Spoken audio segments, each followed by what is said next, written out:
बिस्मिल्लाहिर्रहमानिर्रहीम, अस्सलाम वालेकुम। आप देख रहे हैं स्पोर्ट्स फ्लिक्स, मैं हूं हमजा शफीक। तो जनाब 3 ओडीआई मैचेस की सीरीज पाकिस्तान वर्सेस श्रीलंका बिलाखिर क्लीन स्वीप करने में पाकिस्तान कामयाब हुआ है। ये 3 वनडे रावलपिंडी क्रिकेट स्टेडियम में खेले गए, जो कि तीनों के तीनों पाकिस्तान ने जीतकर श्रीलंकन्स को क्लीन स्वीप कर दिया है। और अब अगला मार्का है ट्राई नेशन सीरीज, जिसका आगाज कल से हो रहा है। पाकिस्तान, जिम्बाब्वे और श्रीलंका के दरमियान ये ट्राई नेशन सीरीज खेली जाएगी और इसके तमाम के तमाम मैचेस कुछ सर्कमस्टांसिस की वजह से रावलपिंडी ही शिफ्ट कर दिए गए थे। तो कल से इसका आगाज हो रहा है। लेट्स सी, इससे पहले हमने देखा कि जनाब साउथ अफ्रीका को सीरीज हराई, वो ओडीआई भी, T20 भी, और अब ओडीआई मैचेस जो हैं वो हमने श्रीलंका अगेंस्ट भी जीते। अगला मार्का जाए वो फिर T20 का है। तो एक विनिंग स्ट्रीक और इसी कॉम्बिनेशन को कंटिन्यू करना चाह रही है पाकिस्तान क्रिकेट टीम और मैनेजमेंट।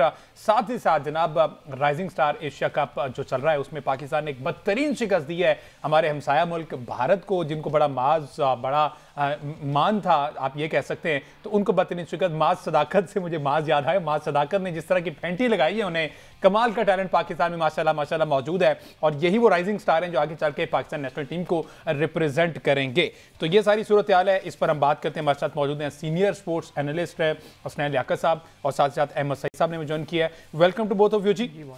हसनैन भाई, बहुत सी बातें ऐसे करने वाली हैं जिसमें अब इसी सीरीज को लेकर, जिसमें बाबर आजम की सेंचुरी भी होगी, 20वीं सेंचुरी मुकम्मल की है आफ्टर 83 इनिंग्स। इस साल का वेट बाबर की सेंचुरी, उसके बाद जरा ओडीआई मैचेस पे आ जाए। तीनों का जो कॉम्बिनेशन है, इतने ज्यादा लकी साबित हुए शाहीन शाह अफरीदी के, तीनों मैचेस भी जीत गए, टॉसेस भी जीतते रहे हैं, क्या कहेंगे? सबसे पहले तो आपका शुक्रिया, thank you for having me on your show. Babar Azam की सेंचुरी की पहले बात कर लेते हैं, फिर शाहीन शाह अफरीदी की बात करते हैं। बाबर आजम की सेंचुरी एक ऐसा मुअम्मा बन चुका था पूरे पाकिस्तान के लिए, पूरी दुनिया के लिए, कि ना सिर्फ उनके चाहने वाले बल्कि हमारी तरह जो उनके ऊपर तनकीद करते हैं, उनके स्ट्राइक रेट के ऊपर तनकीद करते आए, तनकीद बरा इस्लाह करते हैं, बड़ी शिद्दत, हाँ तनकीद बरा इस्लाह थी, लेकिन उनको समझ नहीं आती। हमें भी शिद्दत से इंतजार था कि बाबर आजम की सेंचुरी कब आएगी। और मैं आपको बड़े वसूख के साथ कहता हूं कि मेरे समेत मीडिया बॉक्स में जितने जर्नलिस्ट मौजूद थे उस वक्त स्टैंड्स भरे हुए थे और नोबडी वाज केयरिंग कि हम दूसरा ओडीआई जीत के सीरीज को अपनी तरफ करेंगे या 2-0 से सीरीज जीतेंगे। एवरीवन वाज फोकस्ड कि बाबर आजम की सेंचुरी होगी या नहीं होगी। इवन दूसरे एंड से जब रिजवान के छक्के लग रहे थे तो हम इस खदशे में थे कि कहीं रिजवान रन पूरा ना करें, लेकिन हमने वो विटनेस किया और फाइनली बाबर आजम वापस फॉर्म में आ चुके हैं। फॉर्म में तो वो कभी भी ऐसा दिन नहीं था कि बाबर आजम हमें फॉर्म में नजर नहीं आ रहे थे, लेकिन जो उनके बल्ले से सेंचुरी नहीं आ रही थी वो सेंचुरी आई है और इसके लिए मेरा ख्याल है कि बाबर आजम को क्रेडिट जाना चाहिए। सेंचुरी उन्हीं ने की है, सईद अनवर के बराबर वो आ चुके हैं। अब हम दुआ ये करेंगे कि ओडीआई फॉर्मेट में वो सईद अनवर से भी बहुत आगे जाएं, बल्कि और आगे जाएं और पाकिस्तान का जो टॉप 3-4 में उनका नाम आए, पाकिस्तान के लिए एजाज होगा। जहां तक आपने बात की है शाहीन शाह अफरीदी की, कि शाहीन शाह अफरीदी ने टॉस भी जीता। अच्छा, इसी में अभी शाहीन पे आते हैं। स्टैंड पे इधर आप बाबर को कंटिन्यू करते हैं। तो बाबर आजम चूंकि अब सेंचुरी भी कर ली है, एक फॉर्म की उनकी बहाली कह सकते हैं, वैसे तो T20 में परफॉर्म किया था।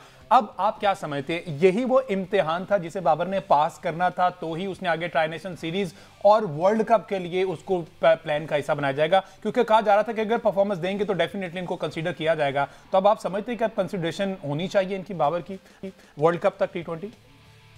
देखिए, वो तो कंसिडरेशन पहले से ही थी, क्योंकि जब बाबर टीम में नहीं होते तो तनकीद पाकिस्तान क्रिकेट बोर्ड पे ज्यादा होती है। अनफॉर्चुनेटली हम ये देखते हैं कि हमारे ऊपर तनकीद होती है या नहीं होती, और इस वजह से बाबर आजम पहले से ही आपके प्लान्स में मौजूद हैं। वो T20 भी खेलेंगे और वो ओडीआई भी खेलेंगे। हाँ, आपने ये कहा कि क्या वो फॉर्म में वापस आ चुके हैं या नहीं आ चुके, that is a big question still. देखें, वो स्पिनर्स के अगेंस्ट फंसते हैं।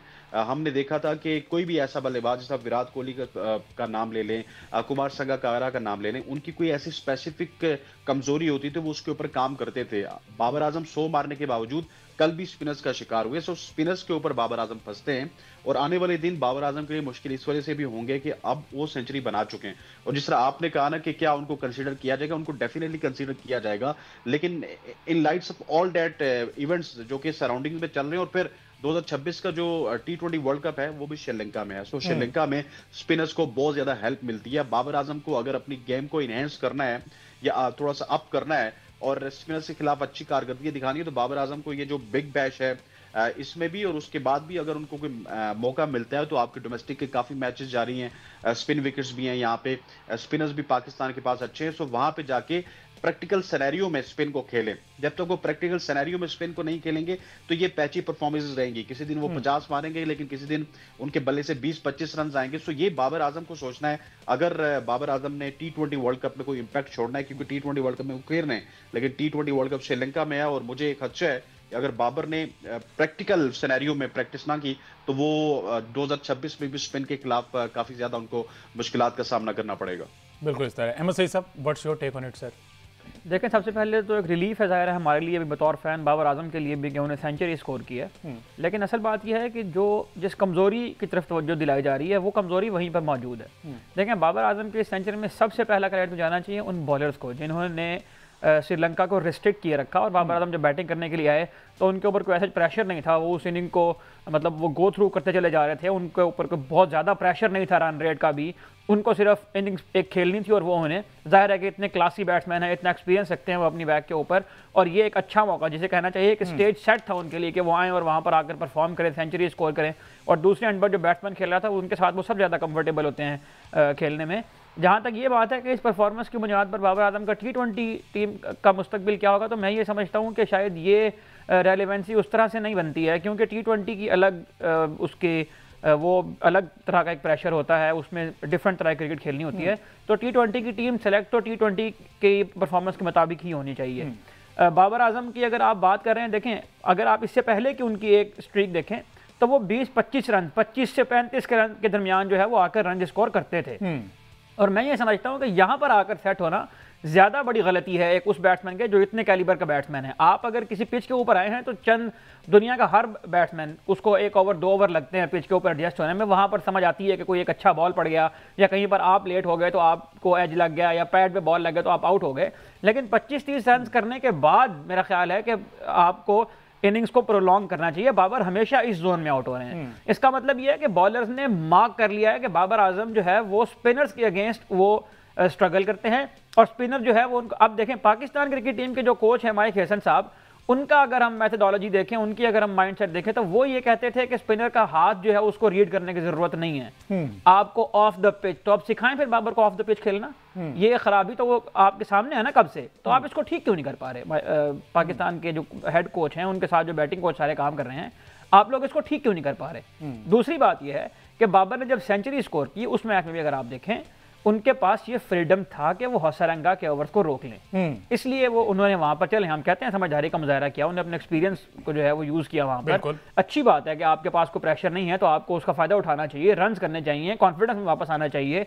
हम फैंस को बड़ा कॉन्फिडेंस मिला इससे, लेकिन बाबर 90 रन बनाने के बाद भी हौसरंगा की एक बॉल के ऊपर वो लेट हो गए थे, वो बॉल ब्लॉक हो गया और उस पर जो है वो उनको मौका मिल गया अगला ओवर खेलने का। जो कल जिस बॉल बाबर आजम आउट हुए हैं सेम उस तरह का ही बॉल बाबर आजम को 90 रन करने के बाद भी उस बॉल को खेलने में मुश्किल पेश आई थी, जब वो ये फैसला नहीं कर पाए कि टांग आगे आनी है या पीछे जानी है। और कल भी सेम डिलीवरी हुई है, इस पर वो फैसला नहीं कर पाया कि मेरी टांग आगे आनी है या पीछे रह जाएगी या बैक फुट पर मैंने जाकर उसको खेलना है। तो इतना अगर प्रॉब्लम आ रहा है आपको स्पिन को खेलने में तो उसको ठीक करना पड़ेगा, और उसको ठीक करने का सबसे बेहतर तरीका यह है कि आप डोमेस्टिक में जाएं। डोमेस्टिक में नहीं जाना, किसी क्लब में जाएं, वहां पर स्पिन बॉलर को पकड़ें। पूरे लाहौर के जो बाबर आजम के नाम पे कौन सा बॉलर ऐसा है जो नहीं आना चाहेगा? आप आए किसी क्लब में खड़े हो, कहें कि बॉलिंग कराएं और बाबर आजम प्रैक्टिस करें 2 दिन 3-4 दिन। जितने बड़े बड़े प्लेयर्स हैं, जितने ग्रेट प्लेयर्स हैं, वो ऐसे ही करते थे। अशनान भाई एग्री करेंगे इस बात से? वैसे इतना टाइम है क्या बाबर के पास? लेकिन मैं एक पॉइंट अहमद भाई की खिदमत में हाजिर पेश करना चाहता हूं और आपकी खिदमत में भी और जो सुनने वाले, कि देखिए net practice is different thing, वो बाबर आजम करते हैं और मुझे इस तरह की खबरें भी हैं और आपके सामने वीडियोस भी आती हैं। मैं ये चाहता हूं कि बाबर आजम जो भी स्पिनर है, जिस स्पिनर के खिलाफ भी, लेफ्ट आर्म है, ऑफ स्पिनर है, सबके खिलाफ वो फंसते हैं बेसिकली, उनको वैसे स्पिनर्स को इकट्ठा करके उसके साथ 11 खिलाड़ी हूं दायरे में, जहां पे फाइन लेग भी लगा हो, पॉइंट के ऊपर भी फील्डर मौजूद हूं, कवर्स के ऊपर भी फील्डर मौजूद हूं, और उस प्रैक्टिकल सिनेरियो में बाबर आजम को रोज बरोज 10-15 ओवर्स खेलने चाहिए, ताकि वो जो शॉट्स उनका फंसते हैं, जो बिल्कुल शॉर्ट मिड विकेट के ऊपर आउट होते हैं, कभी कभार कवर्स के ऊपर मारते हुए आउट हो जाते हैं, कभी कभार अपने फुटवर्क के ऊपर वो काम नहीं करते हैं। ये जब तक प्रैक्टिकल सिनेरियो में बाबर आजम जाके प्रैक्टिस नहीं करेंगे तब तक बाबर आजम उस शल से नहीं निकल सकते। ये स्पिन को खेलने का आर्ट ऐसा नहीं है कि आपको नेट्स में आ जाएगा, ये जब तक आपको प्रैक्टिकल सिनेरियो नहीं मिलेगा ना, तो अनफॉर्चुनेटली ये आर्ट बाबर आजम को नहीं आएगा। और ये चीज मैं पिछले 1-2 महीनों से कह रहा हूं बाबर आजम की, ना वो सुन रहे हैं ना उनके कोच सुन रहे हैं। ये काम करेंगे तो उसके बाद उनके जो स्पिन के खिलाफ फ्लॉज हैं वो मेरा ख्याल है कि हल होना स्टार्ट होंगे। बिल्कुल ठीक है जी, एक ब्रेक लेना, ब्रेक के बाद वापस आते हैं। तो जरा मैं आपको, बाबर आजम के पास अपॉर्चुनिटीज बहुत ज्यादा हैं कि शादाब खान अवेलेबल है, वो एक लोकल नेट में प्रैक्टिस कर रहे हैं, तो शादाब खान से करा जाए क्योंकि उनकी एंट्री तो होने वाली है टीम में, तो क्यों ना उनका भी आज सीधा हो जाए, बाबर को भी गूगली पिक करने में आसानी हो जाए, इनके साथ प्रैक्टिस करें। इस पर बात करते हैं एक ब्रेक के बाद।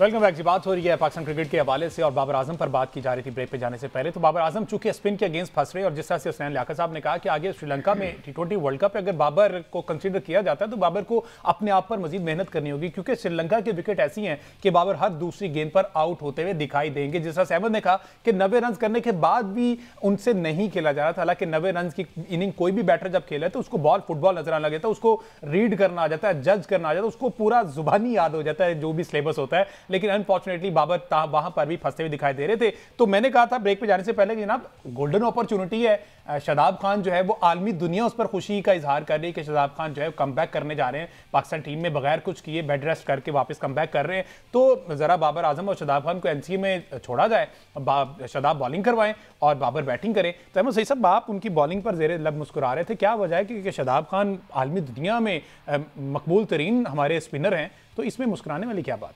देखिए, मुस्कुराने वाली बात नहीं है इसमें बात सिर्फ ये है कि स्पिनर की बात हो रही है। स्पिनर अच्छा। वो होता है जिसका बॉल स्विंग होता हो। अच्छा। और बाबर आजम को मसला उस स्पिनर के अगेंस्ट है जिसका बॉल स्विंग होता है।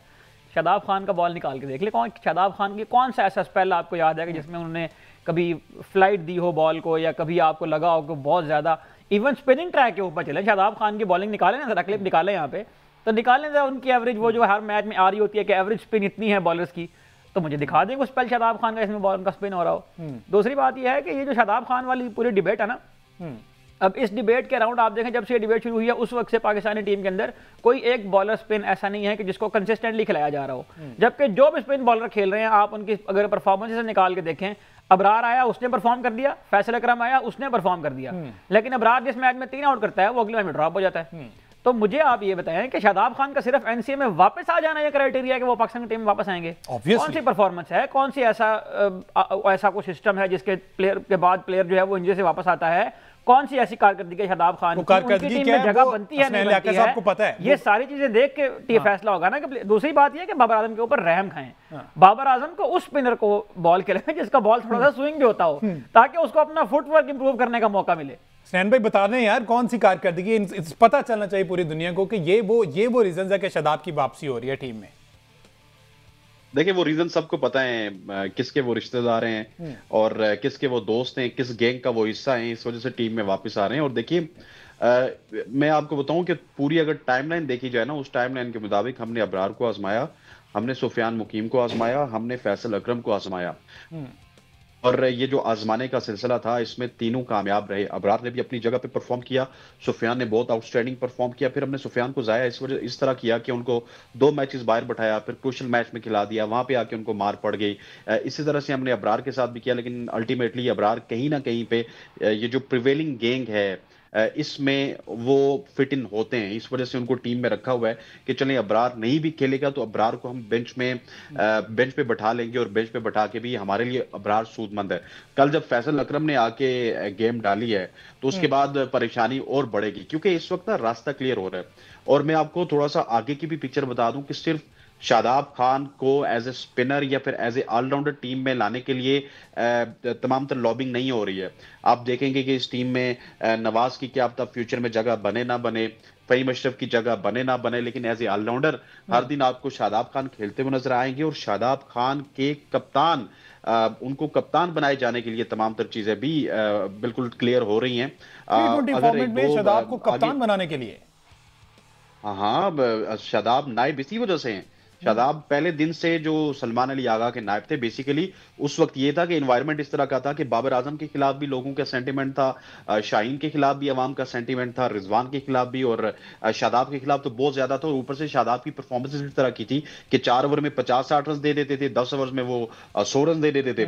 तो इस वजह से एकदम से उनको वो एज ए कैप्टन नहीं ला सकते थे, तो उन्होंने कहा जी कि चले ठीक है, हम सलमान अली आगा एक नया फेज है उसको कप्तान लेके आ जाते हैं, और नायब कप्तान शादाब खान को लेके आ जाते हैं। ये उस वक्त से ये पाकिस्तान क्रिकेट बोर्ड में ये साजिशें हो रही हैं, और ये तालमेल हो रहा है कि किस तरह से सलमान अली आगा कहीं ना कहीं पे नाकाम हों, कोई बड़ा ब्लंडर करें, और उस बड़े ब्लंडर के बाद शादाब खान को एज ए कप्तान लाया जाए।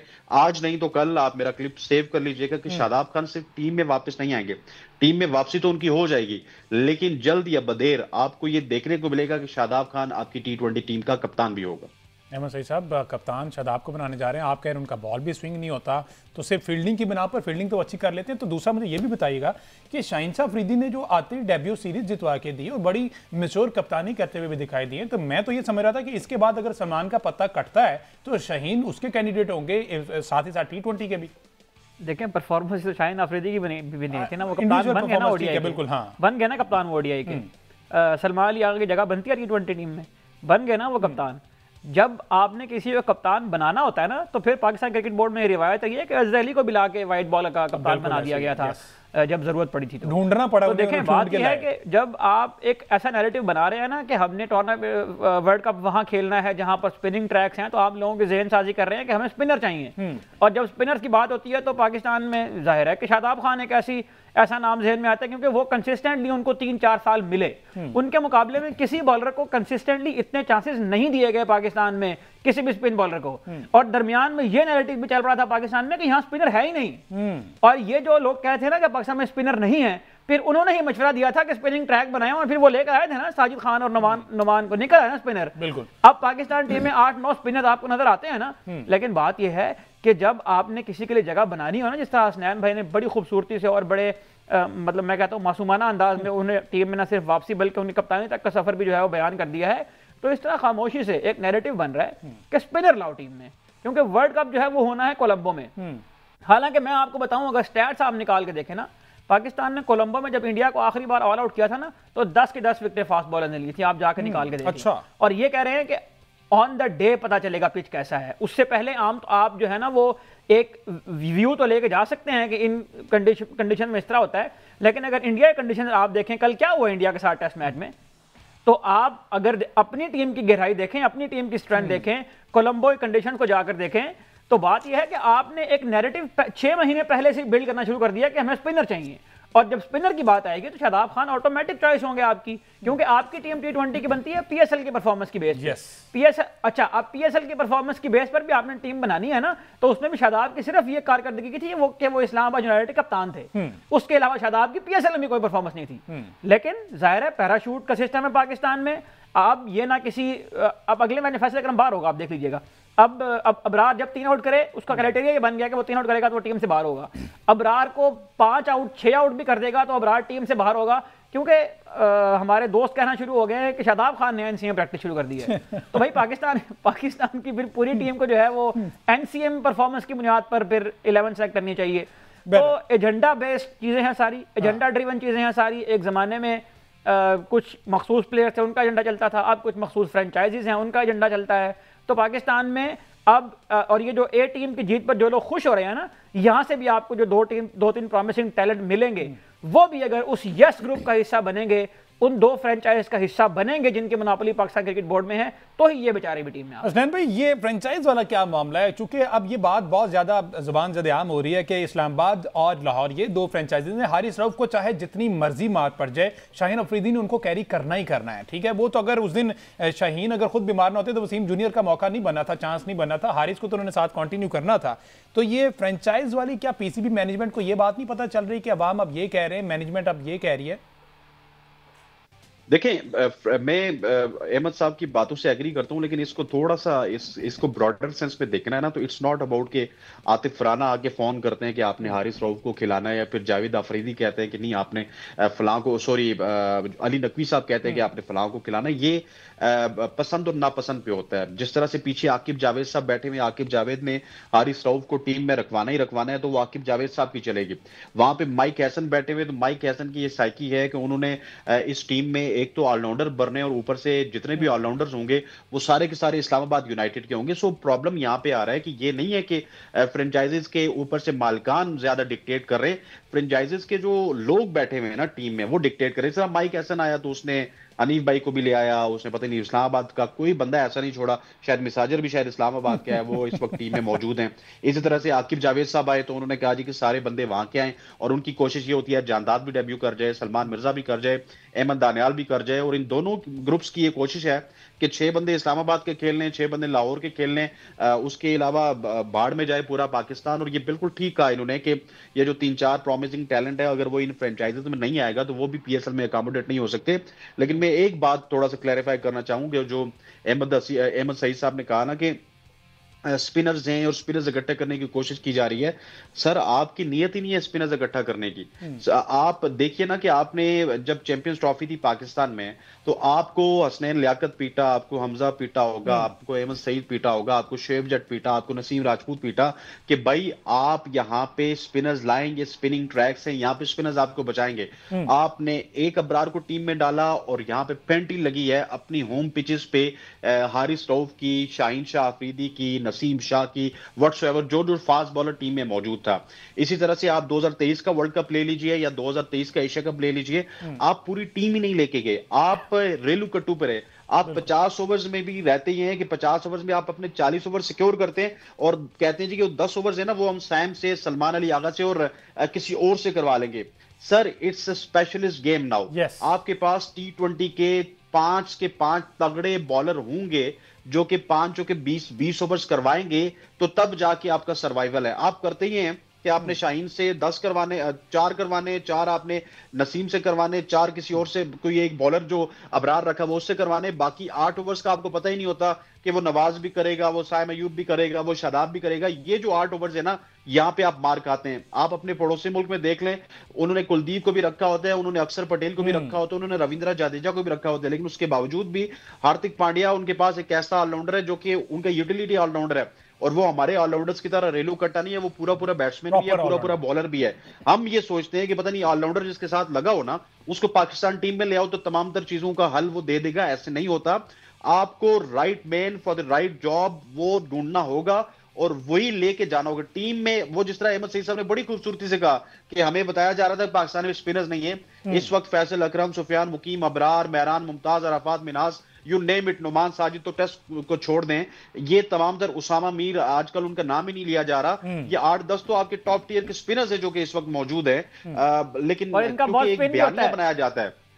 जी मैंने कहा इनका बॉल स्पिन भी होता है।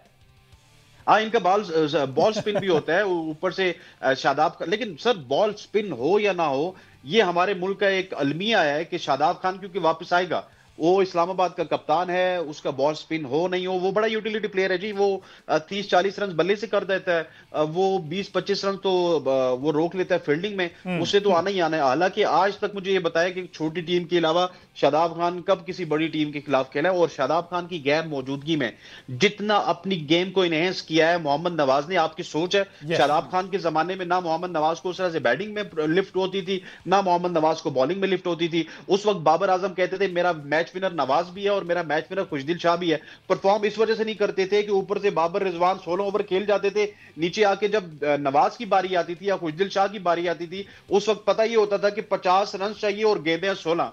यार 16 गेंदों पे 50 रन रोज रोज नहीं बनता।